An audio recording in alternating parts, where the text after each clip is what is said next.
What's up? Welcome to my channel. My name is Edward, and on Instagram I go by Trail Ready Forerunner.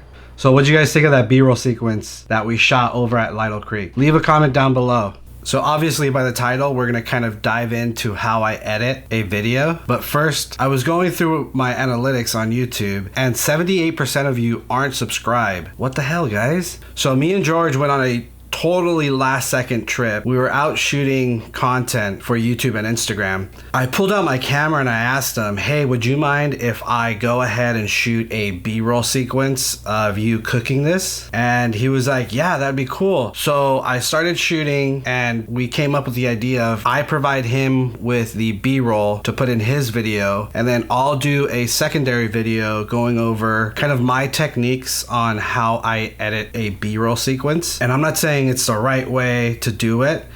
There's plenty of ways to do it. You don't need to get all technical and have all these transitions in your video, but a couple of transitions placed in the right place will help your sequence flow a little better. I'm not going to show you guys how I shot the video. I'm going to go over the back end of working in Adobe Premiere. This could be done on Final Cut Pro or even iMovie if that's what you have. So I'm gonna kind of go over the music, sound effects, speed ramping, and any type of transition I use to make the movie flow a little faster. All right, enough talking. Let's break this thing down. So here's what my timeline looks like. Ignore the audio for now. These are all my audio layers. But let's put those aside and we'll look at the visuals first. So off the top, this adjustment layer is only the color grade I added to all my footage. So I can turn that off. As you can tell, the color will change to a more blue tone. These next three rows are my clips. If we go through it and play it, the first shot is I have this initial shot of him lighting the fire. Then it goes into this rewind.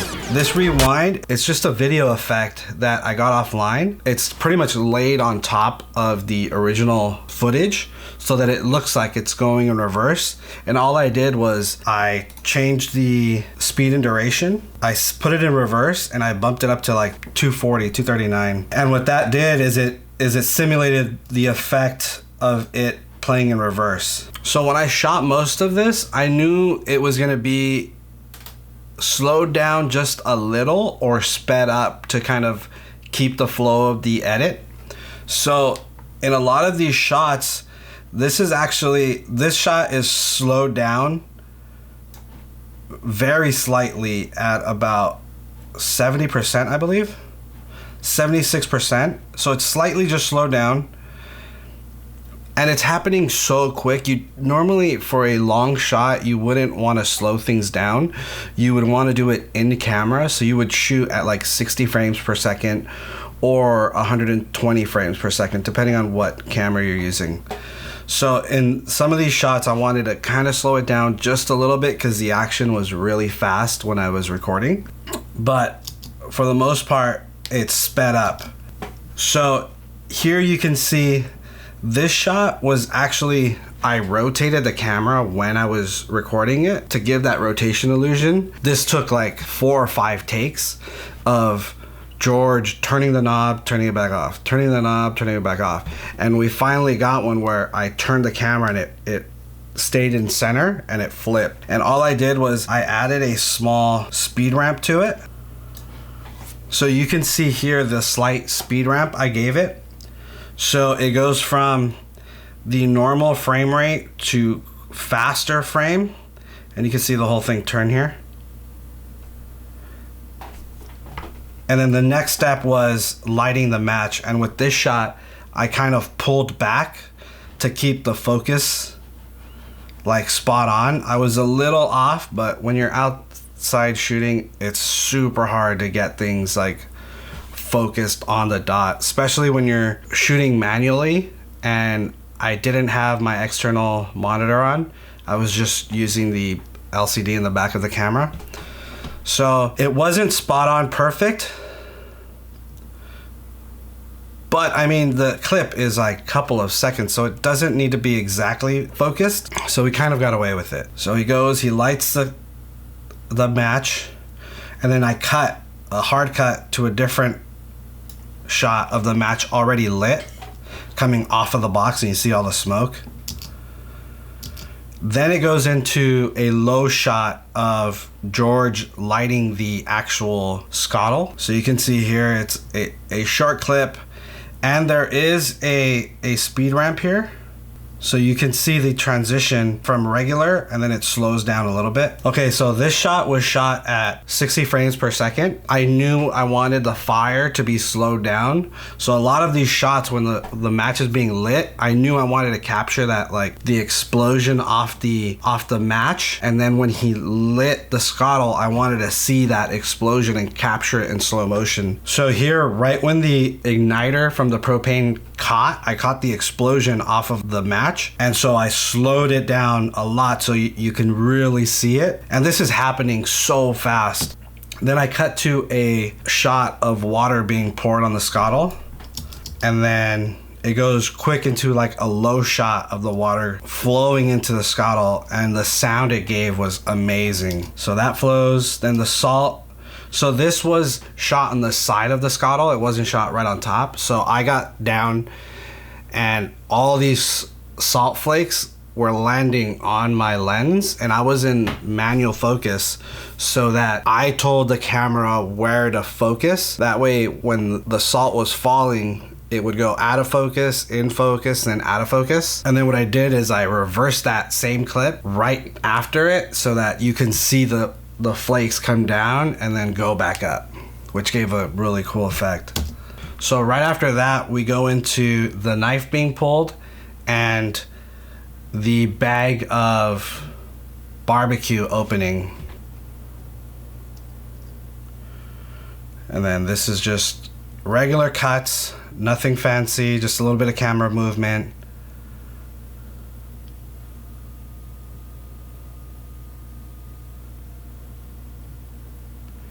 And then the last scene of George eating the food and a breakout logo at the end. All right, so that's pretty much what my timeline looks like. It's not too crazy, but personally, I think audio plays a huge part of telling a story. So let's go through this with no audio, just a little portion of it, and check it out. All right, now let's get into how many layers are in this small 40-second video. So there's more audio layers than there are video layers. So let's move this stuff up, and we can make these a little smaller just so, or let's make this a little bit bigger. All right. So here are our audio layers. I think this is the last one. Yeah. Oh, yeah. So there's more down here. Oh, okay. So there's a lot going on. So this first A1 layer, this is the audio that's coming out of the camera when I was shooting some of these sequences. All right, so I wanted to start the video off with a kind of teaser on what to expect towards the middle of the story. So I started off with this grill noise, and you can hear it through the beginning of the clip. And then at this rewind section, I also put in a kind of rewind sound to go with the rewind footage. So most of the audio in the sequence, all this green stuff down here, is not audio that I recorded while I was there. This is all audio that I dubbed in after the fact. I didn't record this audio. I downloaded this online. So it doesn't mean that you need to go out there and start recording everything, get, your mic out and get sounds. You could do that. That's totally fine. But you can use audio that you find online to improve the sound in your video. All right, so we'll play a short clip of this video with just the audio so you can see all the layers of sound effects that go into this video. So let's check it out.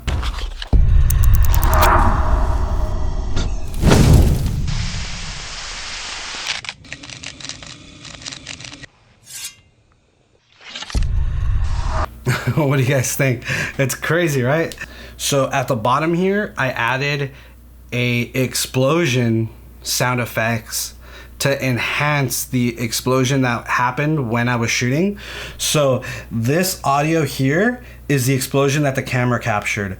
This audio down here is an extra explosion that I added to enhance the footage. And what I did is I didn't cut it right where the clip ends. I let it flow into the next clip so that your mind knows like an explosion happened and then it flows into something else happening. So there's an explosion, then there's the water being poured, and all of that kind of just flows together. Check it out. See, and it all just flows together. Right there, I added like a sound effect of a knife. It's just there for emphasis. So there's no metal to metal clanking, but the sound effect of that a knife makes, it just reminds you that, oh, there's a knife is coming out.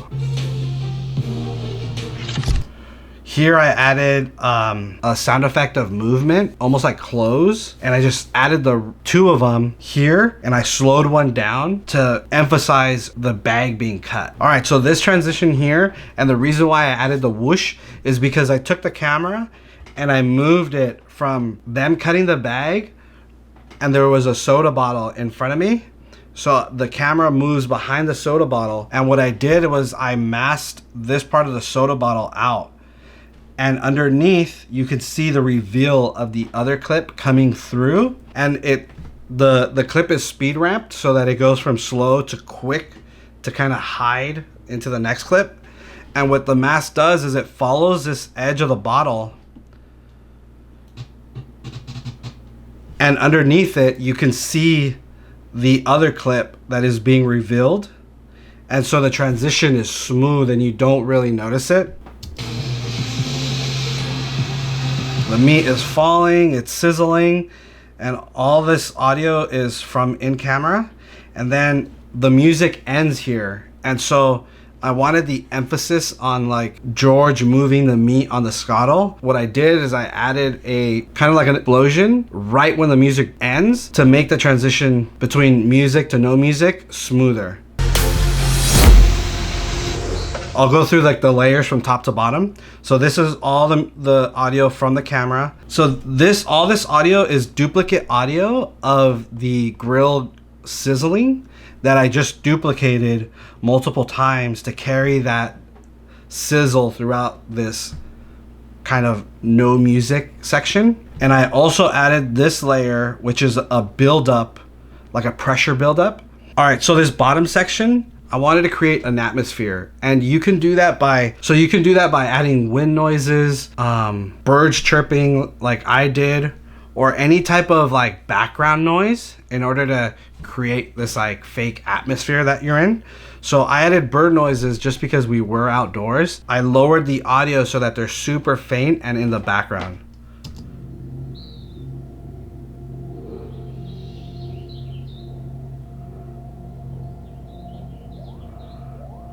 And then it leads to like the finale. And at the end, I wanted to throw in a logo. I knew I kind of wanted to like bust a beat George something.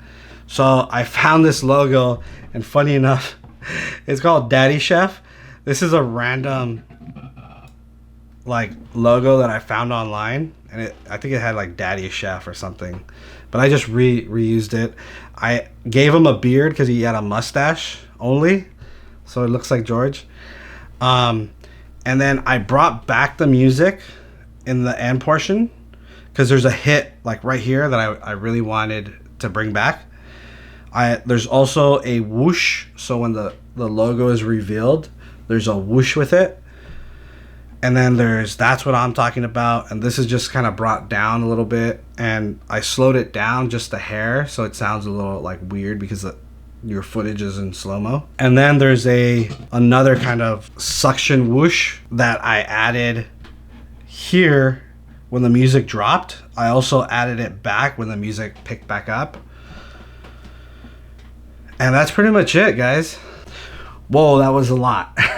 If you've watched this whole thing, thank you. I appreciate you watching.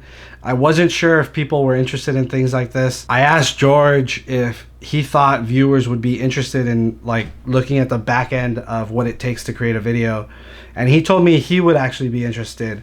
So I'm hoping there are a lot of you guys out there that are liking this type of content that I'm producing. Definitely let me know below if you guys want to see more of this stuff, or do you guys just want to see trip videos. Yeah, I would love feedback. I know it's a lot of work to create something this detailed, and a lot of times I don't go in this depth when I create a video, but if it's for a client or if it's something that I'm really passionate about and I want to bring the viewer kind of deeper into my story, I definitely spend this much time on it. Like the documentary I did with cleaning up Joshua Tree, if you look at that video, there are a lot of sound effects that I threw in there that a lot of people won't notice when you watch it the first time, but hearing is definitely a sense that people use, and when you use it to your advantage, you can really bring somebody in when you're trying to tell a story.